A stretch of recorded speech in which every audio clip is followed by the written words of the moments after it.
Hello, everyone. Welcome to the Newsbrowse News broadcast. According to a report by the Liberty Times, former Bangladesh Prime Minister Sheikh Hasina has revealed plans to return to her home country by the end of the year to surrender to the court. Hasina fled to India in August 2024 following massive student-led protests against her government. In November of the same year, a Bangladesh war crimes tribunal sentenced her to death in absentia for ordering a brutal crackdown on the demonstrators, which reportedly resulted in up to 1,400 deaths.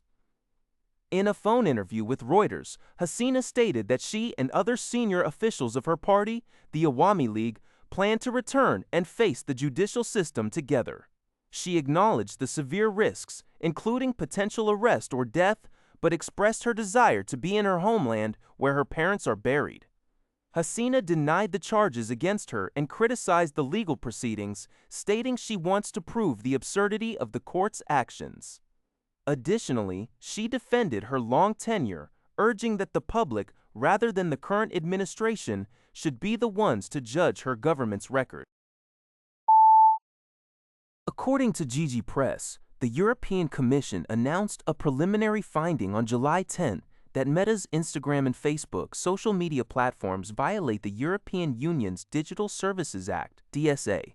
The regulator stated that both platforms are designed with features that encourage addictive behavior, potentially harming users' physical and mental health, particularly minors. The European Commission expressed serious concerns over specific interface designs, including infinite scroll, automatic video playback, push notifications, and highly personalized recommendation systems. These features are believed to stimulate an urge in users to keep browsing, leading to excessive usage risks. Meta will have an opportunity to respond to the allegations. However, if the EU ultimately confirms the violations, the parent company could face massive fines of up to 6% of its global annual turnover. This is not the first regulatory hurdle for Meta in Europe under the DSA. In April, the Commission also issued a preliminary finding that the platforms did not take sufficient measures to protect children under the age of 13. A report by independent experts mandated by the Organization for Security and Cooperation in Europe, OSCE, reveals that Russia is forcing approximately 1.6 million young Ukrainians in occupied territories into a systematic program of military indoctrination.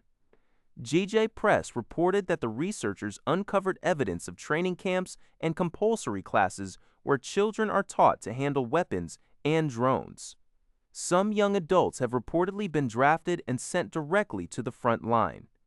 Experts warn that this aggressive militarization and erosion of Ukrainian identity targeting children, parents, and teachers could constitute the crime against humanity of persecution. The report called for the establishment of humanitarian corridors to reunite families and urged that the protection of children be prioritized in any future peace talks. Russia did not cooperate with the investigation. According to a report by Takmitpak Taisounds, the renowned American chemist and 2025 Nobel Prize in Chemistry laureate Omar Yaghi has resigned from his position at the University of California, Berkeley to join the faculty of Tsinghua University in Beijing. Yaghi, who also won the 2024 Tang Prize for Sustainable Development, was celebrated for his pioneering work in metal organic frameworks, MOFS. The New York Times reported that Tsinghua University held a welcoming ceremony for Yaghi, where he will lead a newly established research institute that leverages artificial intelligence to accelerate the discovery and design of advanced materials. Experts note that Yaghi's relocation highlights shifting dynamics between the U.S. and China in the fields of chemistry and materials science.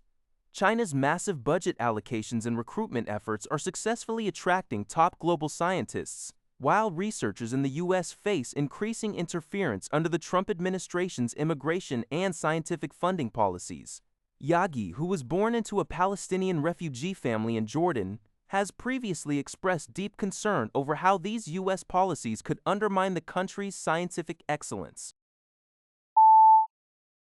According to a report by Sing Tao, Australian scientists have detected the highly contagious H5N1 avian influenza virus in a native seabird for the first time, marking a concerning new phase of transmission within the country. The virus was confirmed in a crested tern found in a coastal town in South Australia. Although Australia had recorded its first mainland H5N1 case last month, all 12 previous cases had occurred in migratory birds, rather than local wildlife. Agriculture Minister Julie Collins stated that, while this development is worrying, it was not unexpected. Currently, there is no evidence of mass wild bird deaths, and the virus has not spread to commercial poultry or the broader agricultural sector. However, ecological experts are deeply concerned. Australia is home to numerous unique species, with nearly half of its wild birds and over 80% of its mammals found nowhere else on Earth.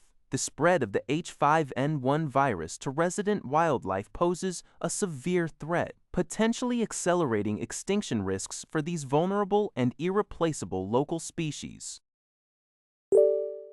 That's all for this video. Thank you for watching. See you in the next video.